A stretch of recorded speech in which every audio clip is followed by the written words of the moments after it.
नमस्कार साथियों, मैं प्रकाश कुमार सिंह। आज मैं आप सभी से बात करना चाहता हूं कि भारत के सभी ड्राइवर और सभी ट्रांसपोर्टर जो गाड़ी रखते हैं और गाड़ियों को चलवाते हैं, उन सभी के लिए अभी लोकसभा में गृह मंत्री अमित शाह जी ने जिस दुर्घटना होने पर एक ड्राइवर को 10 सालों तक के लिए, जो उन्होंने कहा कि अगर वो ड्राइवर अस्पताल तक लेके नहीं जाता है तो उसे 10 साल की सजा मिलेगी। तो मैं आप सभी को बता दूं कि सरकार आपकी, व्यवस्था आपकी, और 10 सालों से भारत में आपकी सरकार है और आज तक जितने भी भारत में राज्य की सीमाएं हैं उन पर अवैध वसूली जो हो रही है, अभी मध्य प्रदेश में भी आपकी सरकार बनी है और पहले भी आपकी सरकार थी। मैं आप सभी को बताना चाहता हूं कि ये जो अवैध वसूली हो रही है, भ्रष्टाचार हो रहा है, इस पर भी तो एक कानून बनाने की जरूरत थी। जो एक ऑफिसर के द्वारा किया जाता है और ऊपर तक आईएएस ऑफिसर होते हैं, उसके ऊपर मंत्री होते हैं, तो ये कहीं ना कहीं जाति की जा रही है। जो आज मोटर सेक्टर भारत में जो स्थिति में है, पतन के कगार पर है। इसमें आपने कहा कि दुर्घटनाएं, मैं कहता हूं कि दुर्घटनाओं का मुख्य कारण क्या है, हमें उस पर विचार करना चाहिए कि दुर्घटनाएं होती कैसे। आज सड़कों पे जो ड्राइवर दिन रात काम कर रहे हैं, उन्हें क्या क्या समस्याओं का सामना करना पड़ता है, इस पे तो विचार की नहीं जा रही है कि किस तरीके से हम दुर्घटनाओं को रोक सकते हैं, इसके मुख्य कारण क्या क्या। ड्राइवर गाड़ी चलाता है, उस सड़क किनारे कहीं भी ऐसी व्यवस्थित जगह नहीं है, ऐसा कोई रेस्ट रूम नहीं है, ऐसी कोई पार्किंग की सुविधा नहीं है जहां पर वो 2-4 घंटे की नींद पूरी कर ले। तो ड्राइवर की नींद ना पूरी होना दुर्घटना का कारण है। रास्ते में जिस तरीके की व्यवस्थाएं हैं, आप देख रहे हैं कि राज्य की सीमाओं पर कदम कदम पर पुलिस वाले, आरटीओ इस तरीके से परेशान करते हैं कि ड्राइवर एक टाइमिंग देखता है कि हम किस हिसाब से निकले और कैसे पहुंचे। टाइमिंग का जो होना, आपने कह दिया कि अगर दुर्घटनाएं होती है हिट एंड रन केस में, तो मैं कह रहा हूं कि ड्राइवर, ऐसे लाखों ड्राइवर हैं भारत में जो दुर्घटना हो जाने के बाद गाड़ी मालिक की तरफ से उन्हें कुछ मुआवजे की रकम नहीं मिलती है।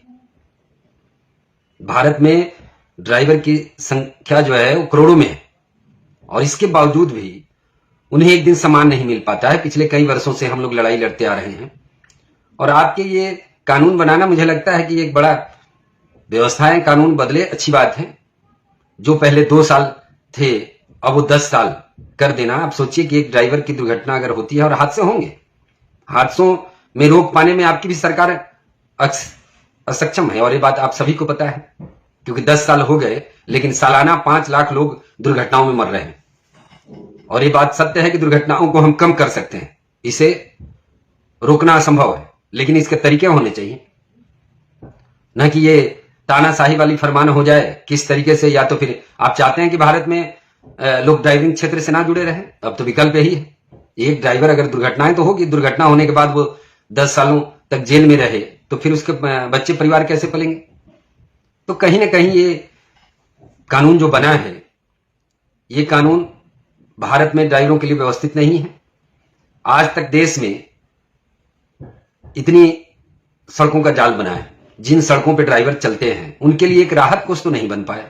आज भी आए दिन दुर्घटनाएं हो रही है। ड्राइवरों के हालात, अभी मध्य प्रदेश की बात है, अमर सिंह जी की जो दुर्घटना हुई है और गाड़ी मालिक ने इलाज के तक पैसे नहीं दी, जबकि एफआईआर हुआ है, सारी चीजें हो रही है, उसमें लोग लगे हुए हैं। लेकिन तो ऐसे हर रोज हो रहा है। एक शाहजहांपुर की बात है, हरदोई के एक ड्राइवर हैं, 2 पैर कट गए थे। तो ऐसे हजारों केसेज हैं जो दुर्घटना होने के बाद ड्राइवरों को मदद नहीं मिल पाती।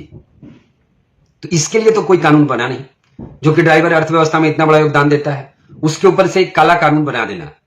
आपकी सरकार है, आपकी बहुमत है, आपके मन में जो आ रहा है कर रहे हैं, लेकिन जो ड्राइवर काम कर रहे हैं देश में, और उन ड्राइवरों के लिए आपके पास कोई व्यवस्था नाम की चीज नहीं है। तो ये मुझे लगता है कि भारत के ड्राइवरों को इस पर विचार करना चाहिए।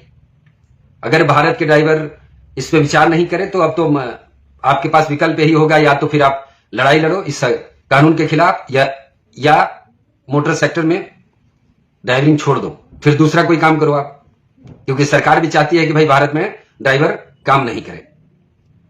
क्योंकि जहां इन्हें बदलाव करने की बात थी, आज अवैध वसूली की बात होती है जहां अरबों रुपए का, उस अवैध वसूली पे सारे लोग चुप हैं। जबकि मैं नितिन गडकरी जी के आवास पे मिला था और उनसे भी बात हुई थी, उनके पीए से भी हमारी चर्चा हुई, और पत्रों के माध्यम से कोई ऐसा कार्यालय मंत्रालय नहीं बचा होगा जहां हम लोगों ने नहीं दिया है।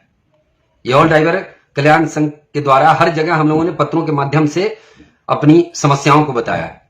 जहां आपको समस्याओं पे बात करनी थी, आपने एक अलग कानून बना दिया। आप कहते हैं कि हिट एंड रन केस होगा, दुर्घटनाएं होगी, इलाज करने नहीं लेके जाएगा। तो इलाज कराने की जो आपको स्थिति पता है, आपकी गाड़ी से, मैं बता रहा हूं, आपकी गाड़ी से अगर एक्सीडेंट हो जाए ना और आम पब्लिक के बीच में आप खड़े हो, तो आपको भी लोग नहीं बच सकेंगे कि आप कौन है। आपके पास अगर सुरक्षा गार्ड ना हो तो आपके साथ भी पब्लिक वही करेगी, पीट पीट के मार देगी। और ऐसा हुआ अभी थोड़े दिन पहले निर्मल में ऐसी घटना हुई थी जहां एक एक्सीडेंट हो जाती है, एक आदमी की मौत हो जाती है और पब्लिक ने वहीं पे ड्राइवर को पीट पीट कर मार दिया था। तो ये जो आप बता रहे हो कि इलाज के लिए, ऐसा नहीं है कि कोई भी ड्राइवर जानबूझ के हादसा करता है। गाड़ी आप भी चलाते हैं, हर लोग गाड़ी चलाते हैं। कोई भी व्यक्ति किसी भी परिस्थिति में नहीं चाहता है कि हम किसी का अनहित करें।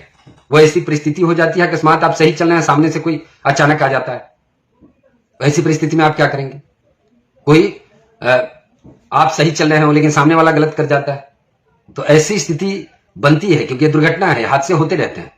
लेकिन एक कानून ड्राइवर हित के लिए नहीं है और इस कानून के विरोध में हम लोग खड़े हैं और आने वाले समय में एक रणनीति बना के इस पे हम काम करेंगे। आज भारत के जितने भी ड्राइवर और संगठन हैं, उन सभी को समझने की जरूरत है, क्योंकि अभी तक तो बड़े विचार हो रहे थे, लेकिन आप देख लो कि सरकार ने, आप मान कुछ और रहे थे और पकड़ा दिया कुछ और भाई। तो ये दर्शा रहा है कि आपकी सोच एक आम जन के लिए नहीं और देश के ड्राइवरों के लिए तो कतई नहीं है, क्योंकि आज 10 सालों में ड्राइवर हित के लिए एक भी ऐसे कानून नहीं बने हो जिससे लगे कि भाई भारत में कानून बना है। तो मुझे तो लग रहा है कि या तो इस देश में ड्राइविंग लोग करना छोड़ दें, अब ऐसी स्थिति बन जाएगी। तो इस पे आप सभी ड्राइवर साथियों को विचार करने की आवश्यकता है। जय हिंद, जय सारथी, जय भारत।